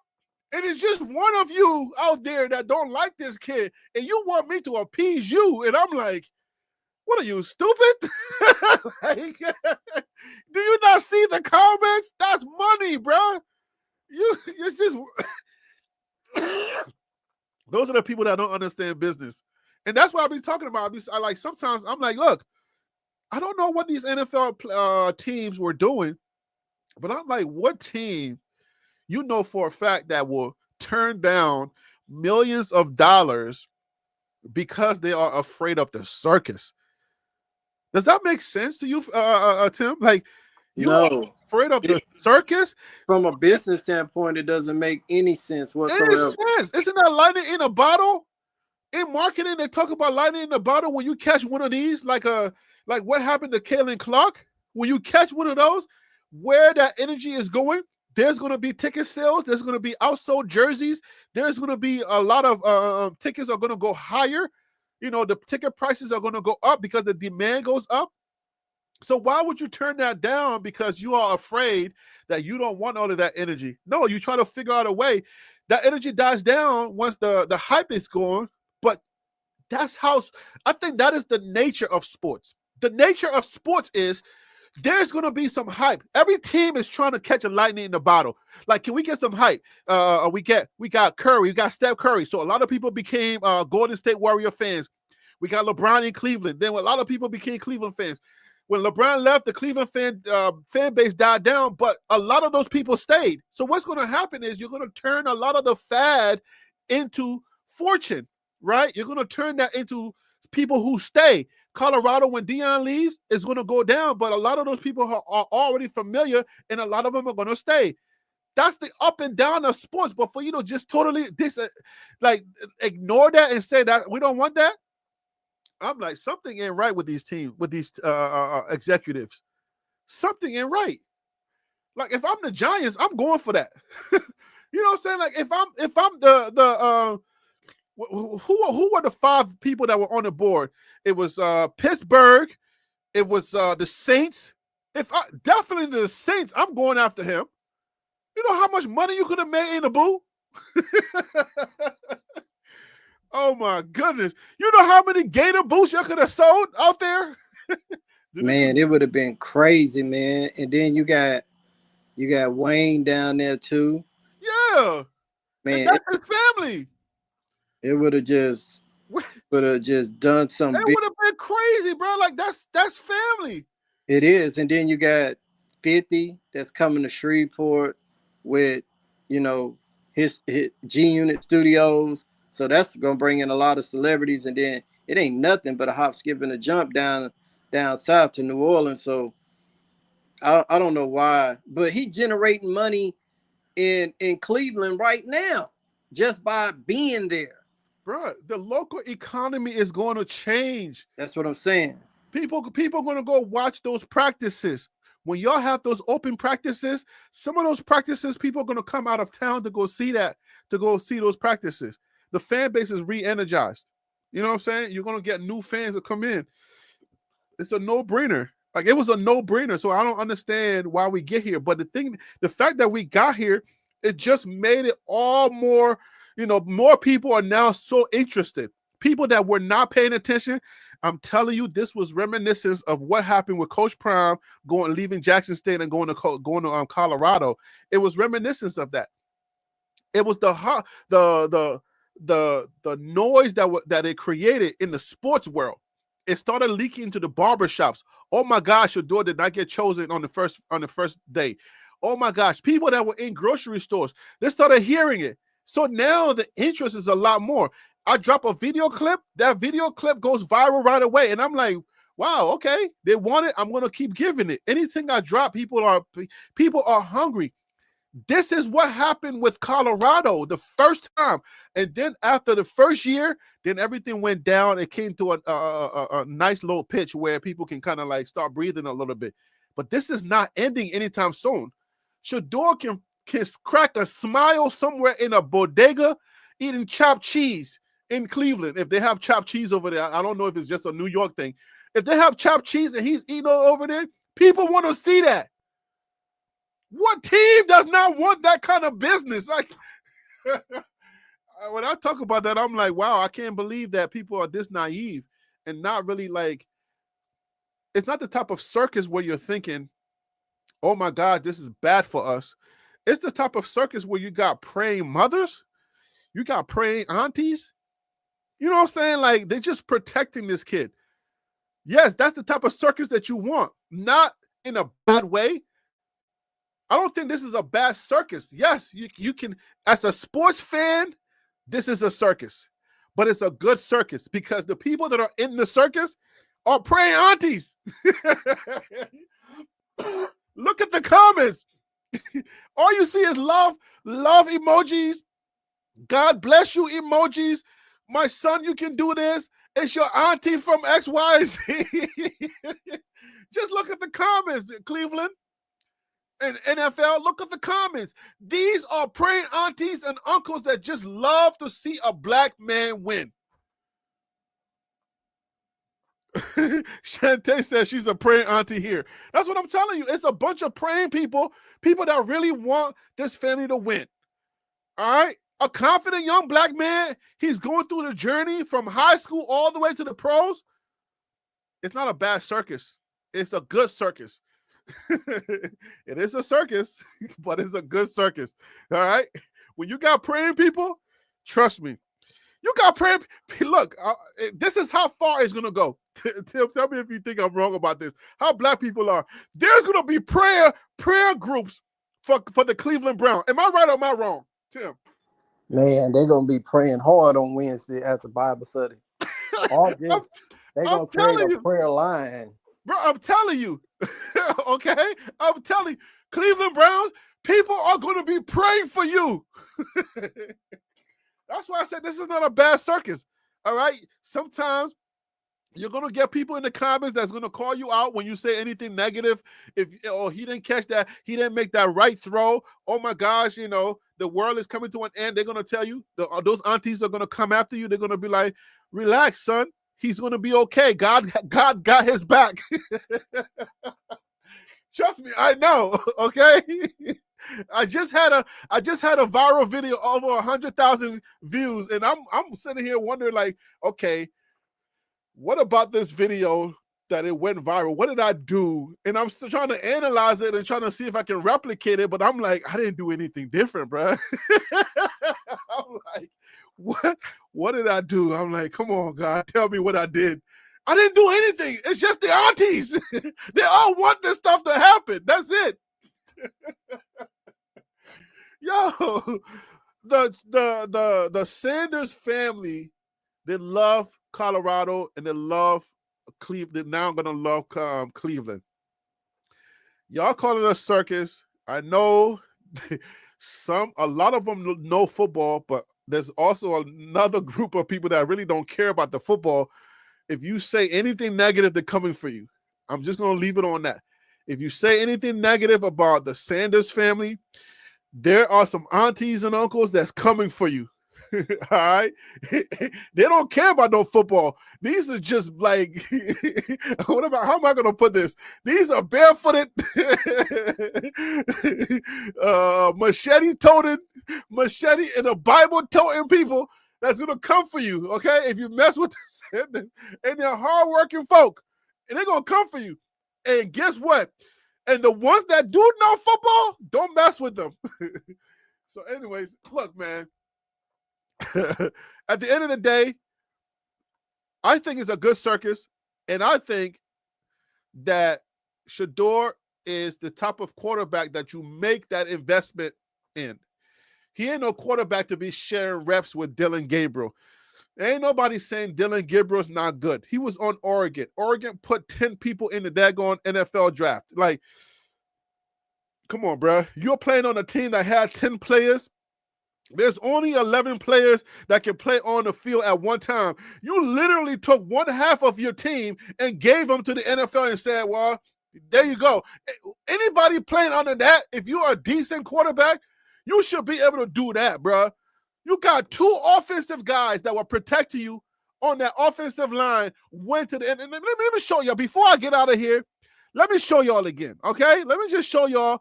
Y'all think I'm crazy. For those of y'all who missed it, all right, let's go over this, and then I'll end the video. I'll end the live on this because I don't want to go over 2 hours. Okay, let me just remind y'all again, okay? For all of y'all, Dylan Gabriel he's a dog. He can play. I ain't saying he can't play. But look, 10 NFL players I'm just going over the offensive guys. Josh Connolly, offensive tackle, Washington Commanders. First, let me read the notes. Connolly was recognized for his athleticism and performance at the NFL Combine, earning a spot on the All-Combine offensive team. I should have read that the first time. Okay, this is the guy that was protecting Dylan. Let me make myself bigger so you can see me. Like, stop playing with me. This is the guy that was protecting Dylan. Okay. Did any of Shedeur's offensive linemen go to the combine? No. All right. This stuff is important. Okay. Stop playing with me, guys. All right. Connolly was,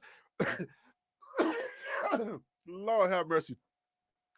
He was recognized for his athleticism and performance at the NFL Combine, earning a spot on the All-Combine offensive. He was an All-American at the Combine.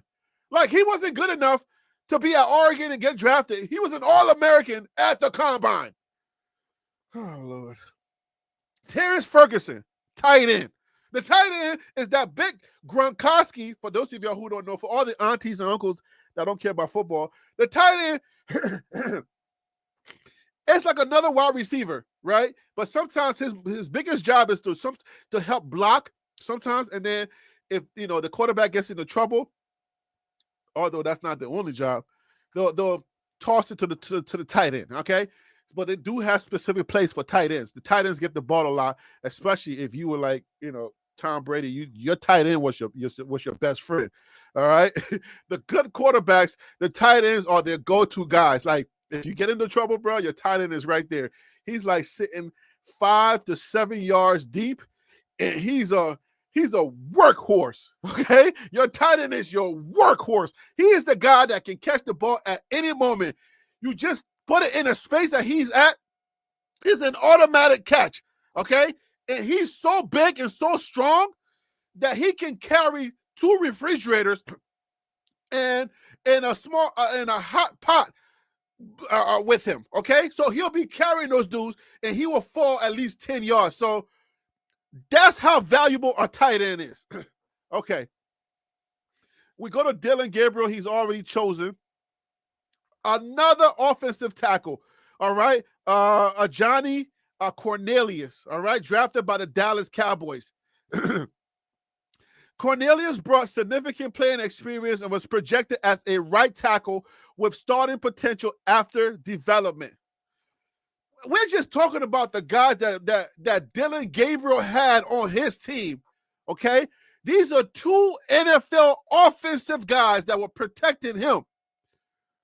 That's perspective you gotta consider. All right? So that's perspective. 2 NFL, like, this is so important. I need words. I'm running out of words. How do you put this in bigger words? I went to public school in Prince George's County, so it's, I'm missing a lot of words here. Hold on. Let me reach into my UNC Greensboro pocket. All right, look. So peep game, right? 2 of the guys that were on that line protecting him went to the NFL. That's a big, big deal. That is a big deal. None, and I say 0 of the guys that were protecting Shedeur smelled a combine. They couldn't even spell the combine, okay? None of those guys are going to the NFL, okay? So that's important. So if you got 2 guys protecting you, no. I'm wrong. 3 guys, because this tight end is also a blocker. So he got 3 guys that used to block for him went to the NFL. What? 3 of those guys were NFL guys that were protecting him. So that matters, bro. What did we know? Shedeur did not have a running game, right? Peep this. Peep this. Look at this. Number 5, running back, Jordan James, JJ. JJ went to he was drafted by the San Francisco 49ers. They had a running game. Shedeur did not have a running game. His running game was called Run for Your Life, boy. Run for your life, boy. That was the running game. Wide receivers. Tez Johnson, wide receiver.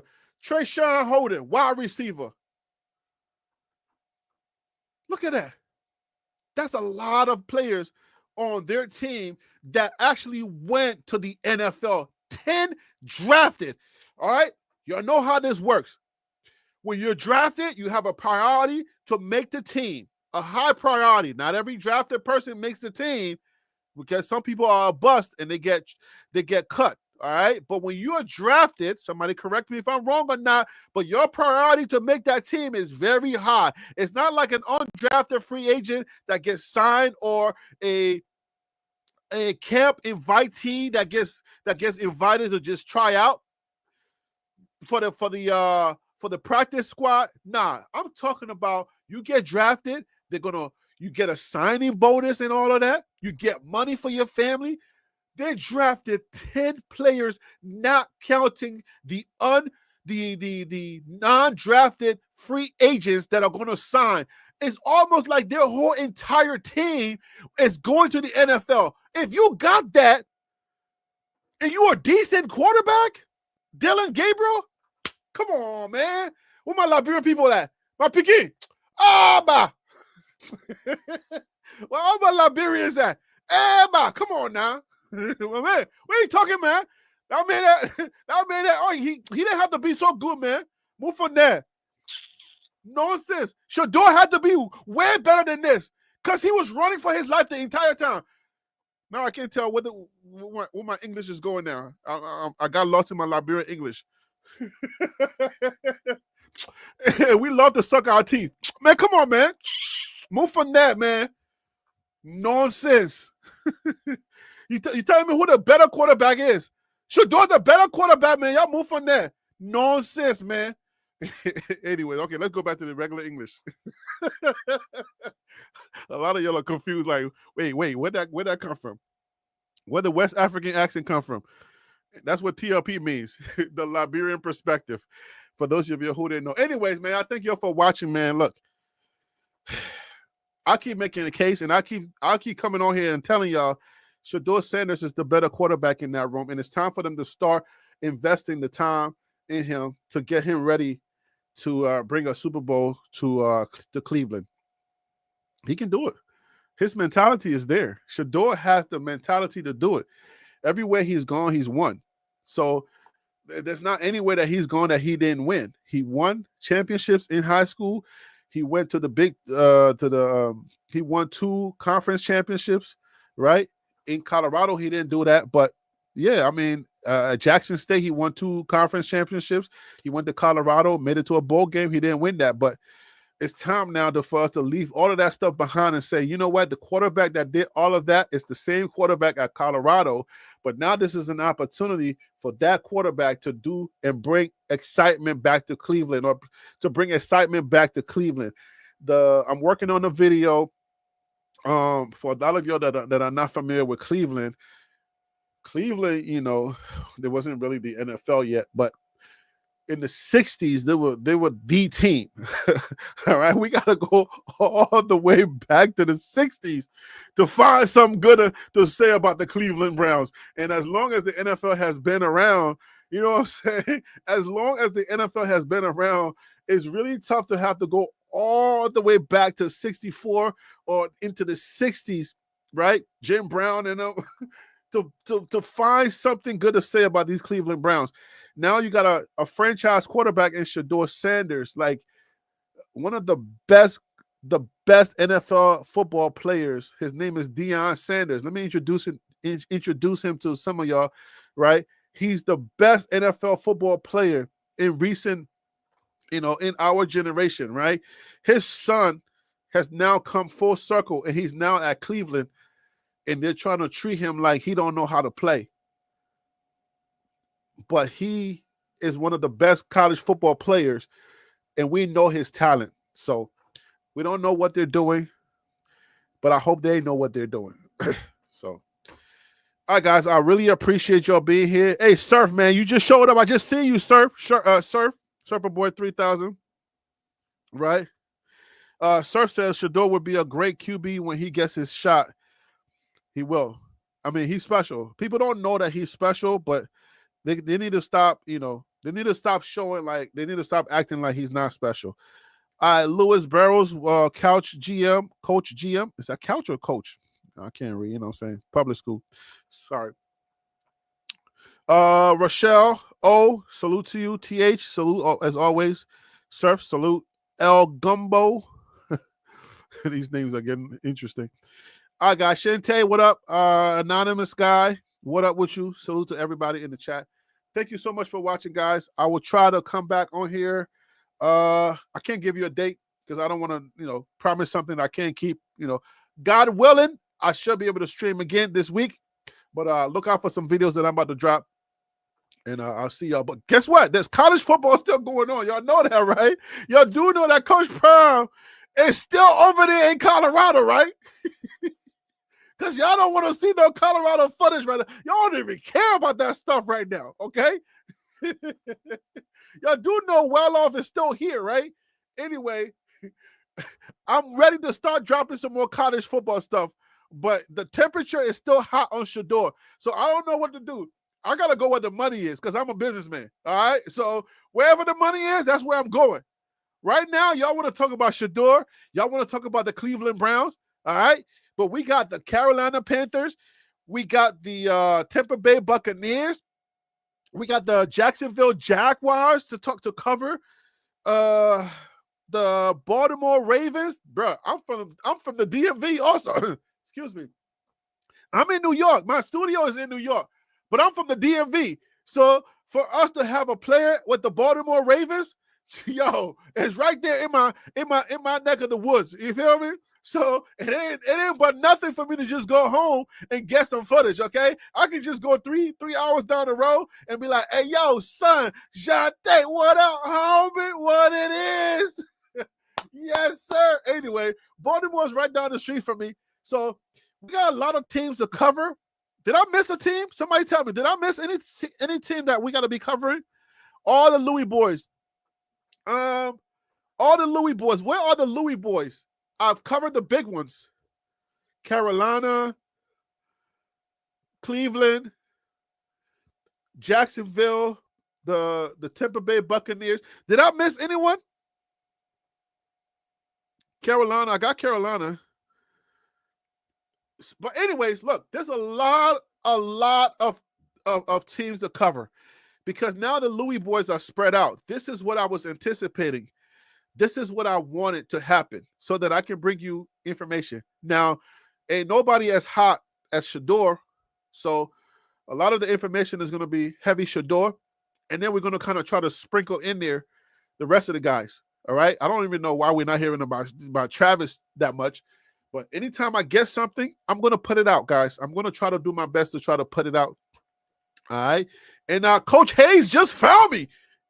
Coach Hayes, salute, my guy. Like, hopefully we can connect and do some work, man.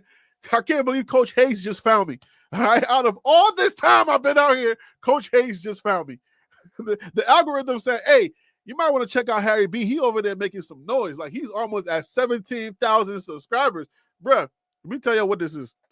I jumped from 14,000. I was hovering at 14 for like months. Bruh, as soon as those whole draft thing happened, we went right back up. Now we're approaching 17,000 subscribers. And if you haven't subscribed, guys, I would really appreciate for you to subscribe. I work very hard on this channel. Because of my living situation, because of my life, the way that my life goes, I post a lot on all of the breaking news stuff. I post them on the community. All right. So I don't do breaking news videos a lot. I do a lot of breaking news on the post. And you guys are really, consuming that content. So I appreciate you doing that. Anything something's breaking, if I hear about it, it's gonna be on the community's page. Anything happens, I'm gonna be putting up on shorts. All right. The shorts are doing very well. And then we got the live and we got the video. So I'm covering all the bases. I'm also on Twitter, TLP Sports Club. I'm on Twitter. So I'm covering every single base that I can possibly cover, and, you know, having outside businesses that I do. So it's like, you know, I'm one guy trying to build this thing up. But we're going to get there, guys. We're almost at 17. If you're not subscribed, if you subscribe, it'll really help the channel grow. And then share the information as well. But I appreciate y'all, man. Thank you for hanging out with me. I will see y'all on the next live. Peace out. I'm Harry B. I go by Harry B, y'all. You said I got 17K? Oh, wait, I don't have 17K, do I? No, I don't. Oh, I'm gonna get 17K. Garciano, man, appreciate you. Appreciate you. I'm definitely gonna get a 17K. Not too far from there. Not too long from now. I'm definitely gonna get a 17K. But I gotta get up out of here, man. I gotta go handle some other business, and I got an early wake up call. So God bless you. I'll see you on the next video. One player, he's a great is making Shedeur Sanders name. See, look at that. Fat Evan or whatever that name is. Like, Shedeur Sanders is a #1 player. He's a god. He's a GOAT. God is making Shedeur Sanders name great. Look at that. Look at that. How can you not, like, this is not a circus. These are just praying people. Yeah, I love it. These are just godly people, praying people that just love this family. Okay. Salute to you, Fat Evan, or Fat Evan, or I feel bad calling you fat, but that's your name. So anyway, y'all take care, man. I'll see y'all in the next video. Look out for the videos, and we'll see you in the next live. Peace.